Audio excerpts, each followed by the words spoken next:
Hello everyone, बात करेंगे aerospace and defence sector के स्टॉक्स नाइफ एलटीडी। और अभी के टाइम पे क्या है, डिफेंस सेक्टर काफ़ी ट्रेंडिंग में है। क्यों? क्योंकि अभी यूक्रेन और रूस का वॉर स्टार्ट था और उसके साथ में अभी हो गया इजराइल प्लस ईरान। तो यहाँ पे बीच में थोड़ा सा पता नहीं मजे ले रहा है या फिर मतलब जले हुए में मतलब क्या बताऊँ, पेट्रोल डालने का काम कर रहा है। चलिए, ये अदर टॉपिक है, समझ में नहीं आ रहा है, बट यूएस यहाँ पे सब कुछ कर रहा है, ये क्लियर चीज़ है। तो इंडिया का जो अभी कंडीशन है, इंडिया का कंपनी है, तो इंडिया में डिफेंस सेक्टर की मजबूती को काफ़ी ज़्यादा जरूरत है। गवर्नमेंट डिफेंस सेक्टर को काफ़ी बैक टू बैक ऑर्डर कर रहे हैं, तो इसकी वजह से डिफेंस सेक्टर के बारे में डिस्कस करें। तो चलिए A to Z detail fundamental analysis करेंगे। मेरे हिसाब से ग्रोथ स्टॉक्स है, लेकिन आप डिसाइड कीजिएगा वीडियो का एंड में कितना ग्रोथ है या नहीं है, कितना पॉजिटिव पॉइंट है, कितना नेगेटिव पॉइंट है। सारे चीज़ जितना से जितना हो सकता है सारे डिटेल एनालिसिस करेंगे। हाँ, आप अगर लॉन्ग टर्म इन्वेस्टर है, अगर शॉर्ट टर्म इन्वेस्टर है, मिनिमम आपको 1-2 साल 3 साल तक, 1 साल तो शॉर्ट टर्म मैं मानता हूँ। अगर लॉन्ग टर्म इन्वेस्टर है 3 ईयर 5 ईयर, मेरा भी सजेस्ट यही है कि मिनिमम स्टॉक मार्केट में आपको 3 साल 5 साल में इन्वेस्ट करना चाहिए। और स्टॉक मार्केट में किस तरीके से इन्वेस्ट करते हैं, कंपनी में पैसा आपके पास 50,000 है तो क्या लमसम लगा देना चाहिए? बिल्कुल भी नहीं। आपको 2-3 पार्ट में या 4 पार्ट में करके आपको इन्वेस्ट करना चाहिए। आपके पास बड़ा कैपिटल है तो क्या होता है कि स्टॉक मार्केट कुछ इस तरीके से चलता है। तो हाई में क्या करते हैं, हाई में वहाँ पे क्या करते हैं, वेट एंड वॉच करते हैं या फिर सेल करते हैं, और गिरावट में वहाँ पे बाय ऑन डिप करते हैं। तो स्टॉक मार्केट में कुछ इस तरीके का स्ट्रैटेजी रहता है। तो आप अगर इस तरीके का स्ट्रैटेजी अपनाते हैं तो स्टॉक मार्केट में आप कभी आपको लॉस नहीं होता है। और एक सपोर्ट लेवल चेक करना होता है, सपोर्ट लेवल चेक करने के बाद इन्वेस्ट करते हैं तो आपको लॉस नहीं होता है ज़्यादातर। जैसे कि अभी मान लीजिए ये लो है भाई, ये लो के नीचे अगर यहाँ पे आ जाता है तो यहाँ से अगर ब्रेकआउट करता है तो आपको यहाँ पे क्या करना है, यहाँ पे सेल कर देना चाहिए मेरे हिसाब से, आप अगर शॉर्ट टर्म इन्वेस्टर है। ठीक है, तो भाई अगर लो अगर ब्रेक डाउन किया तो आपको पता है कि और नीचे जा सकता है, तो भाई यहाँ पे एक सपोर्ट देख के यहाँ पे आसपास सेल करता है। अगर यहाँ से ब्रेकआउट लेके वापस जाता है, ये अगर ऊपर ब्रेकआउट देके निकलता है तो तब आपको बाय करना चाहिए शॉर्ट टर्म इन्वेस्टर। तो चलिए यहाँ पे फटाफट स्टार्ट करते हैं मेन पॉइंट। ऐसे तो 1 डे में 2.50% का गिरावट हो रहा है, 5 डे 6% का गिरावट हो रहा है, क्योंकि अभी इसराइल और ईरान के बीच में काफ़ी मतलब ज़बरदस्त, क्या बताऊँ, बहुत जोरदार मतलब वार फैला हुआ है। अब जैसा समझिए, मतलब वार कंटिन्यू है अभी 1 वीक जैसा हो गया, मतलब 5-6 दिन हो गया लगभग। हाँ, तो चलिए यहाँ पे 6 मंथ, एक्चुअली इस स्टॉक से अभी ज़्यादा टाइम नहीं हुआ है। NSA and BSA stock exchange में लिस्ट है, अभी स्टॉक में लिस्ट हुआ था, एक्सचेंज में लिस्ट हुआ था 7 फरवरी, हाल ही में, ज़्यादा टाइम तक नहीं हुआ है। नाइफ एलटीडी कंपनी, इसका मार्केट कैप 2507 करोड़, तो स्मॉल कैप कंपनी बोल सकते हैं। अभी स्टॉक पी यानी कि स्टॉक्स का प्राइस टू अर्निंग रेशो है 93, तो मेरे हिसाब से डायरेक्टली मैं बोलूंगा ओवर वैल्यूड। चलिए कंपेयर कर लेते हैं इंडस्ट्री पी के साथ में, इंडस्ट्री पी 74, तो उसके हिसाब से भी ओवर वैल्यूड है। तो इसीलिए स्टॉक मार्केट में मैं किसी कंपनी में जब भी इन्वेस्ट करता हूँ भाई, जब बिल्कुल ओवर वैल्यूड है, मैं ओवर पी रहता है, मैं वहाँ पे क्या करता हूँ, वेट एंड वॉच करता हूँ। मुझे मिनिमम कोई भी स्टॉक्स अगर मिनिमम 25-30% डिस्काउंट में नहीं मिले तब तक मैं नहीं खरीदता हूँ। अगर मुझे बहुत ज़्यादा भी पसंद है तो मैं कुछ क्वांटिटी बाय करता हूँ, और मतलब 3 भाग का 1 भाग मैं बाय करता हूँ और 2 भाग, देसी लैंग्वेज में थोड़ा बता रहा हूँ, 2 भाग मैं गिरावट में बाय करना ज़्यादा पसंद करता हूँ। ताकि क्या है ना, मुझे अगर पी बिल्कुल लो में मिले ना, मैं वहाँ पे 6 मंथ या 1 ईयर का एवरेज पी चेक करूँगा, तो वहाँ पे बिल्कुल लो में मिले ना, मैं बिल्कुल वेट एंड वॉच करता हूँ, तो वहाँ पे मैं बाय करना ज़्यादा पसंद करता हूँ। और मैं एक सपोर्ट लगा के बाय करता हूँ, जैसे कि अभी यहाँ के मतलब एक लोअर मतलब ब्रेकआउट दे के ऊपर निकला तो मैं यहाँ पे बाय करता हूँ। ठीक है, और इस लो को जब ब्रेक डाउन कर देता है मैं वहाँ पे सेल कर देता हूँ। तो इस टाइप का कुछ स्ट्रेटेजी है, लेकिन शॉर्ट टर्म में।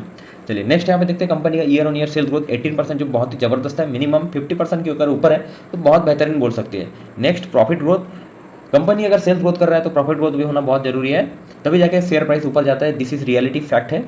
तो प्रॉफिट ग्रोथ 50% से ऊपर है तो यहाँ पे हाई स्टैंडर्ड है। नेक्स्ट कंपनी का यहाँ पे कर्जा 77 करोड़ है। कर्जा अगर इक्विटी में देखते हैं तो 0.33, तो कर्जा इतना भी ज़्यादा यहाँ पे नहीं है। और रिजर्व का कंपनी का अच्छा है 218 करोड़, कर्जा का हिसाब से रिजर्व बेहतरीन है।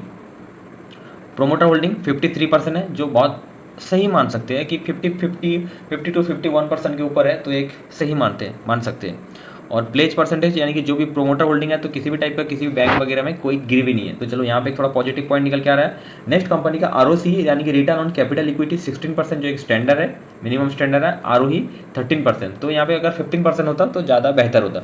नेक्स्ट यहाँ पे operating profit margin year on year 11%, तो मिनिमम 15% अगर होता तो यहाँ पे एक डिसेंट मान सकते थे। तो यहाँ पे थोड़ा सा लो है ऑपरेटिंग प्रॉफिट मार्जिन। जैसे कि क्या होता है, आप अगर 100 रुपये का माल खरीदते हैं तो बेचते हैं 110 रुपये में, तो थोड़ा वहाँ पर क्या होता है, ऑपरेटिंग प्रॉफिट मार्जिन वहाँ पे थोड़ा लो होता है, क्योंकि आपको उसी ऑपरेटिंग प्रॉफिट मार्जिन से आपका सारा खर्चा वगैरह आपको उसी से ही निकलेगा। यहाँ पे मैंने पी रेशो का 6 मंथ का चार्ट ओपन किया हूँ, तो उसके हिसाब से यहाँ पे अगर मीडियम पी देखेंगे 6 मंथ का तो 63। भाई अभी पी बिल्कुल हाई कंडीशन में है, तो यहाँ पे क्या बाय करना आपके लिए सही है, तो आप कमेंट्स करके बताइए। तो भाई मैं क्या करता हूँ, मैं जब भी है ना यहाँ पे एक अच्छा खासा लेवल करके जब नीचे आता है ना, तो मुझे पता है कि भाई इसका सारे कुछ अच्छा है, मैं जैसे कि वीडियो में एनालिसिस करता हूँ तो मैं नीचे यहाँ पे दबा के बाय करना कोशिश करता हूँ। ऐसा नहीं कि दबा के मतलब ऐसा नहीं, तो मैं जैसे स्टॉक मार्केट में जब भी इन्वेस्ट करता हूँ तो सारे मेरे पोर्टफोलियो में सारी चीज़ होता है। डिफेंस होता है, केमिकल सेक्टर होता है, आईटी सेक्टर होता है और ग्रीन एनर्जी सेक्टर होता है। तो सारे डाइवर्सिफाई सेक्टर रखता हूँ और एक एक सेक्टर का मिनिमम 2 स्टॉक रखता हूँ। मैक्सिमम अगर हो गया तो 3 स्टॉक्स। मैं तो 2 स्टॉक्स रखना पसंद करता हूँ। एक मैं मिड कैप स्टॉक्स रखता हूँ और दूसरा स्मॉल कैप स्टॉक्स रखता हूँ, और साथ में बिल्कुल फंडामेंटल स्ट्रांग हो और क्वालिटी स्टॉक्स है जिसका sales growth year on year sales growth अच्छा हो और वहाँ पे प्रोमोटर होल्डिंग अच्छा हो। तो मैं जैसे कि वीडियो में एनालिसिस करता हूँ। तो भाई यहाँ पे बिल्कुल पी हाई है, अभी मुझे ऐसा लगता है कि गिरावट हो भी सकता है, तो आपको थोड़ा वेट एंड वॉच करना चाहिए। स्टॉक मार्केट में विदाउट पेशेंस आप कुछ नहीं कर सकते। शेयर होल्डिंग पैटर्न समझते हैं। प्रोमोटर सितंबर 2022 में 62.97% था और अभी अप्रैल 2025 में, यानी कि अप्रैल 2025 तक का डेटा है, तो वहाँ पे 53.74%। तो यहाँ पे प्रोमोटर ने पहले से थोड़ा सा स्टेक सेल किया है, बट एक मिनिमम स्टैंडर्ड अगर 51% से किसी भी कंपनी का प्रोमोटर होल्डिंग कर रहा है, वो भी कंसिस्टेंसी मेंटेन कर रहा है, तो यहाँ पे आप उसको सही बोल सकते हो, कोई दिक्कत की बात नहीं। FI फॉरेन इन्वेस्टर, तो पहले यहाँ पे जीरो हुआ करता था, उसके बाद में यहाँ पे स्टेक अच्छा खासा मेंटेन किए और थोड़ा बहुत समथिंग प्रॉफिट बुकिंग की, बट कोई दिक्कत नहीं है। स्मॉल कैप कंपनी में 8.62%, मतलब आप बुरा नहीं बोल सकते, बहुत ही अच्छा है होल्डिंग। DI डोमेस्टिक इन्वेस्टर, तो पहले 0.91% और अभी भी 0.53%, यानी कि डोमेस्टिक इन्वेस्टर यहाँ पे ज़्यादा इंटरेस्ट नहीं दिखा रहा है। पब्लिक होल्डिंग इतना ज़्यादा मैटर नहीं करता है।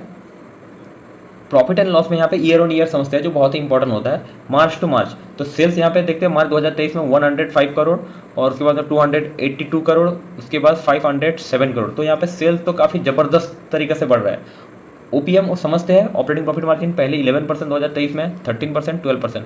तो ठीक है, 10% से ऊपर है, एक मिनिमम ऑपरेटिंग प्रॉफिट मार्जिन होता है, थोड़ा कंपटीशन रहता है। तो नेक्स्ट, नेट प्रॉफिट 2 करोड़ 2023 में हुआ करता था, 19 करोड़, 27 करोड़। तो कंपनी प्रॉफिटेबल कंपनी है। EPS यानी कि अर्निंग पर शेयर भी साथ में देखना जरूरी है। प्रॉफिट अगर हो रहा है तो देखते हैं अर्निंग पर शेयर हो रहा है कि नहीं हो रहा है। तो ₹1.34 था और ₹14 और ₹18। तो यहाँ पे कंपनी यहाँ पे कमा रहा है, यानी कि कंपनी प्रॉफिटेबल कंपनी है। यहाँ पे कंपाउंडेड सेल्स ग्रोथ में ज़्यादा डेटा तो नहीं है, 10 ईयर, 5 ईयर, 3 ईयर का, बट TTM यानी ट्रेलिंग 12 मंथ लास्ट 1 ईयर 80%, और प्रॉफिट ग्रोथ भी यहाँ पे डेटा नहीं है, 10 ईयर, 5 ईयर, 3 ईयर और trailing 12 month 60%। Sales growth, profit growth अच्छा है कंपाउंडेड। और CAGR में अगर बात करेंगे 10 ईयर, 5 ईयर, 3 ईयर में रिटर्न काफ़ी अच्छा दिया था। कंपाउंड यानी कि CAGR का मतलब हुआ कंपाउंड एनुअल ग्रोथ रिटर्न। तो 1 ईयर में यहाँ पे रिटर्न दिया नहीं है, उल्टा ऊपर से -14%। Return on equity last year 14%। बड़ा नेगेटिव पॉइंट निकल के आ रहा है नाइफ LTD, यानी कि BSE स्टॉक एक्सचेंज मैंने ओपन किया हूँ साइट, तो ASM लॉन्ग टर्म स्टेज 1 में आ रहा है और इसका प्राइस बैंड 10%, यानी कि अगर लोअर सर्किट लगेगा तो 10% और अगर अपर सर्किट लगेगा तो 10%। तो जब ASM स्टेज वगैरह में रहता है, यहाँ पे क्या होता है, बहुत बड़े इन्वेस्टर ज़्यादातर नहीं आते हैं, तो मेरा ऐसा एक्सपीरियंस है। बट देखना पड़ेगा कि ASM स्टेज 1 में कब तक रहता है। ऐसे क्या होता है, ऐसे छोटे स्टॉक्स है ना, ज़्यादातर upper circuit and lower circuit में चलता है। टेक्निकल एनालिसिस अगर यहाँ पे 1680 के नीचे अगर ब्रेक डाउन करके नीचे आता है तो यहाँ पे गिरावट हो सकता है। 1680 में मेरा हिसाब से मैं डेफिनेटली एग्जिट करना पसंद करूंगा। और यहाँ से अगर रिवर्स लेता है, ठीक है, यहाँ से अगर रिवर्स लेता है, कोई एक अपर को अगर ब्रेकआउट करता है तो हो सकता है कि यहाँ से फिर एक ऊपर जाए 20-30% का यहाँ पे एक रैली। स्टॉक मार्केट कुछ इस तरीके से चलता है। तो मेरे हिसाब से यहाँ पे 2 सपोर्ट आ रहा है और 1542 नेक्स्ट। तो 1542 को अगर ब्रेकआउट यहाँ पे ब्रेक डाउन करता है तो यहाँ पे नीचे आ सकता है, नहीं तो नीचे यहाँ पे और एक सपोर्ट है यहाँ पे, ठीक है। तो मेरे हिसाब से यहाँ पे 2 सपोर्ट आप थोड़ा सा ध्यान नोट कर लीजिए। 1680 में आता है तो यहाँ पे 1680 को अगर ब्रेक डाउन कर देता है तो वहाँ से आप एग्जिट कर लीजिएगा, आप अगर शॉर्ट टर्म इन्वेस्टर है। और आप अगर लॉन्ग टर्म इन्वेस्टर है भाई, अगर नीचे आता है तो यहाँ पे आप खरीद सकते हो बाय ऑन डिप। और हाई में क्या करना चाहिए, सेल करना चाहिए। तो अभी किस कंडीशन में है, अभी जो यहाँ पे है ना, अभी यहाँ पे टॉप कंडीशन में, तो यहाँ पे देखना पड़ेगा कि इस लोअर को कब ब्रेक करता है। इस लोअर को अगर ब्रेक करता है तो हो सकता है कि भाई नीचे आ सकता है। तो आपको वेट एंड वॉच करना चाहिए और समझदारी से। और स्टॉक मार्केट में डेली टू डेली थोड़ा स्किल डेवलपमेंट करना चाहिए। विदाउट स्किल डेवलपमेंट में आप शेयर मार्केट में आएंगे तो आप डेफिनेटली आप लॉस ही करेंगे। तो बेसिक कुछ नॉलेज आपको डेली टू डेली डेवलपमेंट करना पड़ता है। जैसे कि मैं सारी वीडियो में सिंपल तरीके से सिंपल डेटा मैं एनालिसिस करता हूँ जो आप लोग इजीली तरीके से समझ सकते हैं। तो कुछ ऐसा बेसिक पॉइंट है, आप अगर उतना जानकारी करने के बाद में इन्वेस्ट करते हैं तो आपका पैसा इतना रिस्की जोन में नहीं रहता है। Thank you so much watching this video. मिलते हैं नेक्स्ट वीडियो में।